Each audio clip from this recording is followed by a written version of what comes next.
Welcome to the Love Government. I'm Dennis Leary. We're doing a series of videos called Sex Cards, and these are the sex cards here. We're on the 22nd episode of the 52. And this particular card is called The Lover, and the name of it is Feet. We are starting a new section of our journey. We are starting the middle suit of the game in the card game, which is called Form or Mass. Form and Mass go together. It's the very middle of the whole structure, so it kind of holds it together. We hold together things by our form, and by that I mean the human form that we have, which is sexual. That's why we call sexual cards. It is called Feet because we start with our feet and legs as the first part of our human form. The human being, as she came into appearance, stood up on her feet and legs. We were able to move around, stand up, see things, therefore move around. And that's why in this system we call the very first chakra, or first energy center, the feet and the legs. Because we stand on the feet, and the feet are like roots of a tree. We draw up energies from the earth through our feet and our legs first, if we're walking. And that's important energetically. Some people walk barefoot, and in the love culture of ancient times, our ancestors mostly walked barefoot because we lived in the tropics before we made our way out of Africa. We were grounded in the earth, and those energies of the earth we actually were walking on, Lover Earth or Mother Earth. We were walking on love all the time because the earth is love. That's why we start with this section of the game or the structure with our feet. It's very important that we're grounded in the earth. It goes along with this symbol of model of reality, which is the heart pointing down to the feet. The feet card has two sides, which spins, like here. Two sides. There's the front and the back. So the front of it shows a man or a woman standing on the ground with the feet and the ground and holding three staffs or wands in throw. Those are ejaculating penises in the sexual terminology. So the feet are, in a positive sense, are bold. We speak of bold feet. I have bold feet. So love will give us bold feet to do what we need to do in terms of love. If our feet are planted on the ground, if we're taking up the energy, the earth energy from the ground. That's why this particular orientation is vitally important to understand. It points down to the earth. If you can imagine a 4,000-mile deep pyramid in the earth, that's very powerful with a 4,000-mile span across here. Now the male pyramids sit on top of that, but they're very tiny in comparison. Even the Egyptian pyramids of Giza or the pyramids around Mexico City, they're very tiny pyramids, although they were great structures in the culture. But they can't sustain themselves in comparison with the earth. So the masculine principle really rests on the feminine. The earth and nature is parthenogenic, first of all. And then it experiments with sex. Insemination comes later. And it's still not clear whether it's going to be a successful experiment, because the men have taken over through patriarchy, and they're warring, and they're trying to kill entirely the love culture. They're trying to kill this orientation. So the experiment in our case may fail. And nature may go back to being parthenogenic, which means mother, daughter, earth, lover, lover, lover, the women loving each other. And men are basically an accessory, who are meant to augment the pleasure a woman can give herself, and the women in their women's circle can give themselves. And if nature is parthenogenic, which it could be, There's no need for an outside influence to come in. But men are great at reflecting the outer reality of the woman and then being helpers and helpmates. All of that type of her story is opposite of what his story, history. In the Bible and all the patriarchal literatures of ancient times, patriarchy arrived on this scene, started to arrive 10,000 years ago, and then it's getting stronger, stronger, stronger.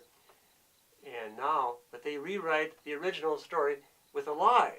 They say that woman was meant to be the helpmate of man. That's in the Bible, right? Woman was meant to help man. And then as men become more powerful, then they begin to kill women off or enslave them and treat them as objects. And that's still going on today. That's what we need to reverse. And only a real man can take that. Otherwise, men who are threatened, the macho men, think they're big shots, are threatened by that system because they're in this pyramid system which is collapsible at any time. It's fear-based. It's terrorized. And so men have to put on a show of strength. And so the whole his story is patriarchal, about the warriors, the hunters, the killers, the monument builders, the pyramid builders, the this and that, and the people that make all the money. And of course, to make the system work, you have to have token women in the system to make it fly, right? But it's a long, long, long, sad, cruel story, which we tell in other places. But in brief, that's what it amounts to. And this is, I'm talking about the cold feet system. On this side, you see the pyramid in action.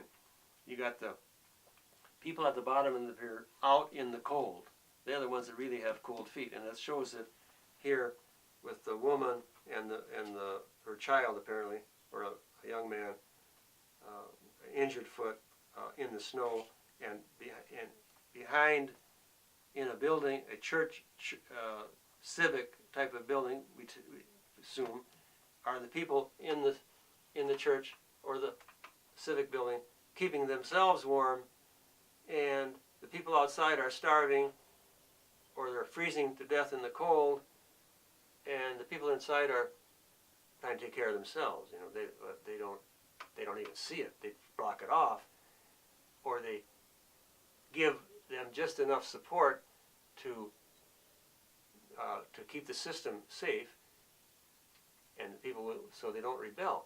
But it's not anywhere close to what the system was meant to be, where we all thrive, we're all happy, we're all ecstatically, sexually happy, being fulfilled, and we're so tolerated and built up such a tolerance to the toxins and the poisons in the system of patriarchy that we don't even notice it anymore, and we're so brain snatched that we don't even care anymore.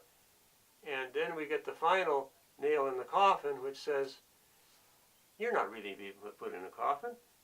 Your soul is going to go to heaven, and you're going to be rewarded for supporting the system. You know, that's the final nail in the coffin.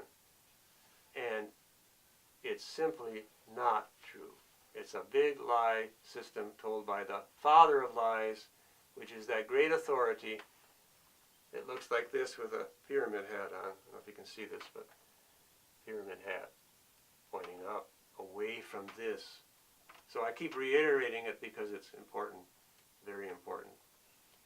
The difference here, and this is a cold-hearted system. And the people inside, believe it or not, of these systems are just as terrified, if not more, than the people on the outside. Because the people on the outside here, which are experiencing the suffering, this can be a blessing because they know the reality of the situation. And if they can overcome that, that really can prove, they prove their love. If you can survive in this anti-love system, it's a way of proving your love. In fact, some people say this planet was designed to be just a test where you can come here and test your love. Get it tested to see if you really are a true lover. If you can thrive in this patriarchal system, it shows that you've got the guts and the balls to make it as a lover. The people inside of here are just as terrified and scared because they figure they're up like halfway up the pyramid somewhere, but there's always the threat of sliding down or somebody pushing you down or somebody coming up from the bottom and pulling you down. It's a push-pull system. It's a climb to the top, crawl to the top, push the other people down system. And a lot of it happens under the covers of, falsity. And the love government will go into that in quite a detail later on, but the 5 big ones are our language, because that makes culture, our diet, our relationship to animals, marriage, and money. Those are the 5 big ones, but we don't have time here to go into them, but eventually we're going to go into these are the 5 evil factors. We boil the 7 deadly sins down into the 5 evil horsemen, 4 horsemen and an added horseman. That's from the Bible.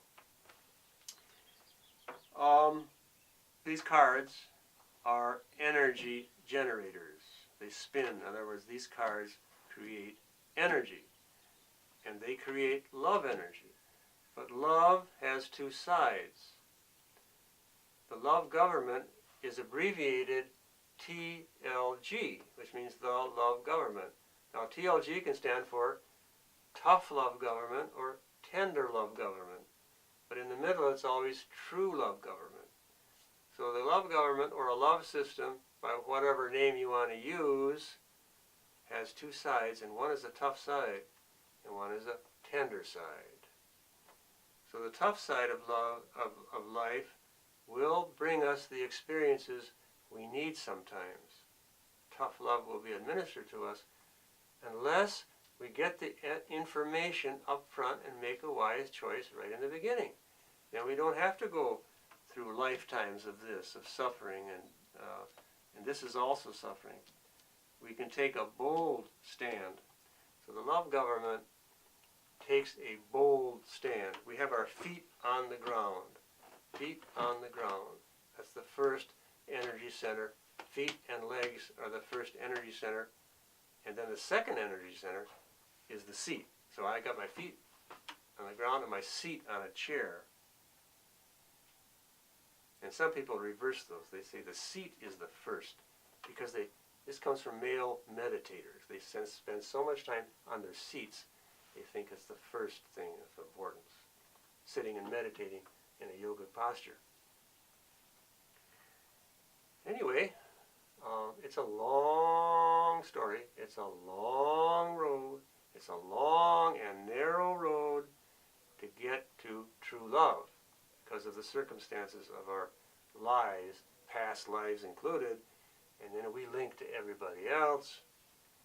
So it's a long and narrow road, but it's worth every step of the way because the other road goes to destruction. So we're taking the narrow road, and we thank you because everybody that goes along the narrow way, every person helps, every step helps, and we thank you for being who you are insofar as you are a lover. We gather all of this love energy again and we share it with ourselves and others by these type of gestures and words. Thank you very much.